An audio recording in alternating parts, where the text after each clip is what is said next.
ನಿರುದ್ಯೋಗಿ ಯುವ ಜನತೆಗೆ ಸೂಕ್ತ ಉದ್ಯೋಗ ದೊರಕಿಸುವ ನಿಟ್ಟಿನಲ್ಲಿ ದಕ್ಷಿಣ ಕನ್ನಡ ಜಿಲ್ಲಾಡಳಿತ ಹಾಗೂ ಆಳ್ವಾಸ್ ಶಿಕ್ಷಣ ಸಂಸ್ಥೆ ಆಶ್ರಯದಲ್ಲಿ ಫೆಬ್ರವರಿ 17ರಂದು ದಿಶಾ ಉದ್ಯೋಗ ಪರ್ವವನ್ನು ಮಂಗಳೂರಿನ ವಿಶ್ವವಿದ್ಯಾನಿಲಯದಲ್ಲಿ ಆಯೋಜಿಸಲಾಗುತ್ತಿದೆ ಎಂದು ಜಿಲ್ಲಾ ವಾರ್ತಾಧಿಕಾರಿ ಖಾದರ್ ಶಾ ಹೇಳಿದರು.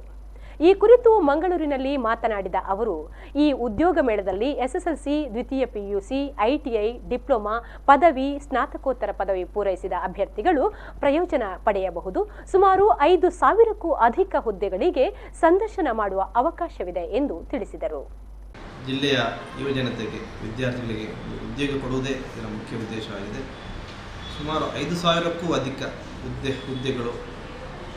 ಉದ್ಯೋಗಗಳಿಗೆ ಈ ಉದ್ಯೋಗ ಮಾಡಿದರೆ ನೇಮಕಾತಿ ನಡೆಯಲಿದೆ.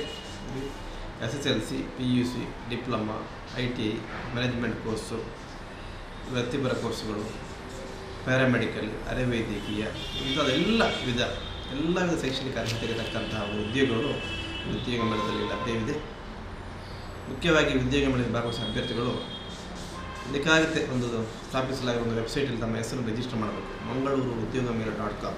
ಇದರಲ್ಲಿ ಕೆಲವು ಹೆಸರು, ವಿಳಾಸ, ಈ ಕೆಲವೊಂದು ಅಂಶಗಳನ್ನು ನೋಂದಣಿ ಮಾಡಿದರೆ ಅವರ ಹೆಸರು ರಿಜಿಸ್ಟರ್ ಆಗ್ತದೆ. ಅವರಿಗೆ ಒಂದು ಇಮೇಲದಲ್ಲಿ ಭಾಗವಹಿಸುವ ಅರ್ಹತೆ ಸಿಗುತ್ತದೆ. ಇದೇ ಬರುವ 10ನೇ ತಾರೀಕು ಈ ಉದ್ಯೋಗ ಮೇಳದಲ್ಲಿ ಭಾಗವಹಿಸುವವರಿಗಾಗಿ ಒಂದು ಓರಿಯೆಂಟೇಷನ್ ಕೋರ್ಸ್, ಅಂದರೆ ಉದ್ಯೋಗ ಮೇಳದ ಯಾವ ರೀತಿ ಸಂದರ್ಶನ ಎದುರಿಸಬೇಕು, ಅವ್ರು ಕೇಳುವ ಪ್ರಶ್ನೆಗಳು, ಅಂದರೆ ಅವರನ್ನು ಒಂದು ಸಜ್ಜುಗೊಳಿಸುವಂಥ ಒಂದು ಪ್ರಕ್ರಿಯೆ, ಅಂದರೆ ಕಂಪನಿಗಳು ಯಾವ ರೀತಿ ಅವರನ್ನು ಮಾನದಂಡಗಳನ್ನು ಬಳಸಿಕೊಂಡು ಅವರನ್ನು ಅಪಾಯಿಂಟ್ಮೆಂಟ್ ಮಾಡ್ತವೆ ಅದರ ಬಗ್ಗೆ ಮಾಹಿತಿಯೂ ಕೂಡ ಈ ಉದ್ಯೋಗಗಳಲ್ಲಿ ನೀಡುತ್ತದೆ. ಸುಮಾರು 150ಕ್ಕೂ ಅಧಿಕ ಕಂಪನಿಗಳ ದೇಶ ವಿದೇಶಗಳ ವಿವಿಧ ರೀತಿಯ ಬಹುರಾಷ್ಟ್ರೀಯ ಅಂತಾರಾಷ್ಟ್ರೀಯ ಸಂಸ್ಥೆಗಳು ಉದ್ಯೋಗ ಮೇಳದಲ್ಲಿ ಭಾಗವಹಿಸಿವೆ.